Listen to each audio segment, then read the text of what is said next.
అండి, welcome back to my channel.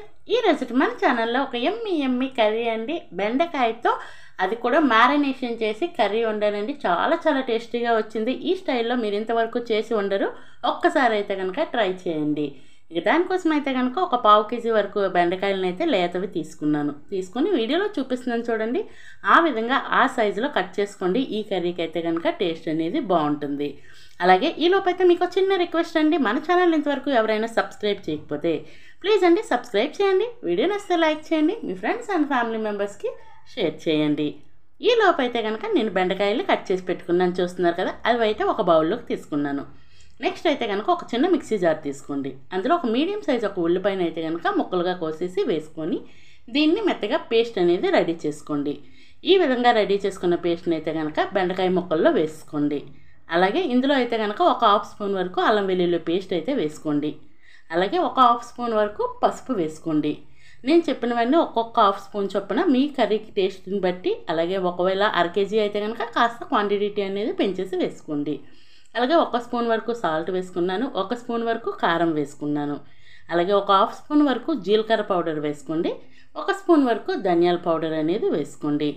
అలాగే ఒక 1/2 స్పూన్ వరకు గరం మసాలా పౌడర్ కూడా వేసుకోండి. ఇవేంటంటే మనం చేసుకునే కర్రీని బట్టి ఎక్కువ తక్కువ అనేది మీరు అడ్జస్ట్ చేసుకొని వేసుకోవాలి. నేను ఇక్కడ చెప్పే కొలతలు 1/2 కేజీ బెండకాయల కోసం అయితే చెప్తున్నాను. అలాగే 1 స్పూన్ వరకు నూనెని వేసుకొని మొత్తం వీటినన్నింటినీ బాగా కలిపేసుకోండి. వీడియోలో చూపించిన విధంగా కలుపుకొని ఒక 1 అవర్ పాటు అయితే కనుక పక్కన పెట్టేసుకోండి. టైం లేకపోతే కనీసం ఒక అరగంట అయితే కనుక పెట్టండి. టేస్ట్ అయితే చాలా చాలా బాగుంటుంది.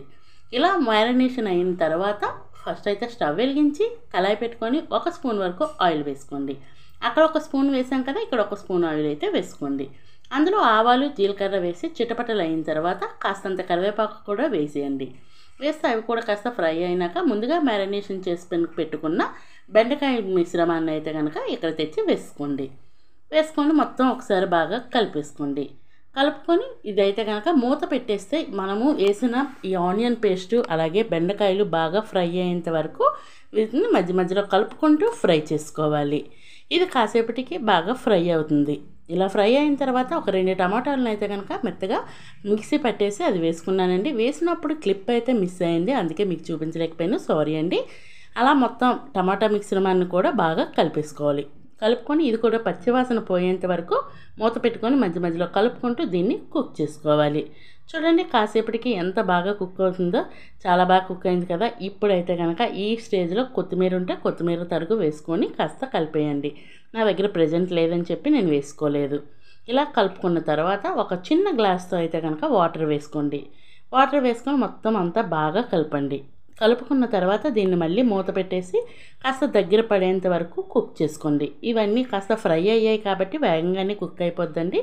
ఇది కుక్ అయిందని అర్థం ఎలా అంటే చూడండి, మనం వేసే ఆయిల్ పైకి తేలుతూ ఉంటుంది కదా. కాస్త బాగా ఇంకా కావాలి అనుకుంటే దగ్గర వరకు కుక్ చేసుకోవచ్చు.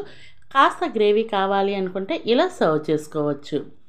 నేనైతే కనుక మరి కాస్త దగ్గర పడేంత వరకు దగ్గర చేస్తున్నానండి. ఆ గ్రేవీ ఇంత 1 స్పూన్ గ్రేవీతో కూడా 2-3 ముద్దలు అన్నం అయితే కలుస్తుందండి. చాలా చాలా బాగుంటుంది. ఫైనల్లీ అయితే రెసిపీ చూడండి రెడీ అయిపోయింది. దీన్ని అయితే కనుక నేను డిష్ అవుట్ చేసుకుంటున్నానండి. ఇంకా మన ఛానల్లో మంచి మంచి వీడియోస్ ఉన్నాయండి. Veg and non veg snacks చాలా మంచి రెసిపీస్ ఉన్నాయి. అవి కూడా వాచ్ చేయలేని వాళ్ళు ఉంటే వాచ్ చేయండి. ఫైనల్లీ రెసిపీ అయితే రెడీ.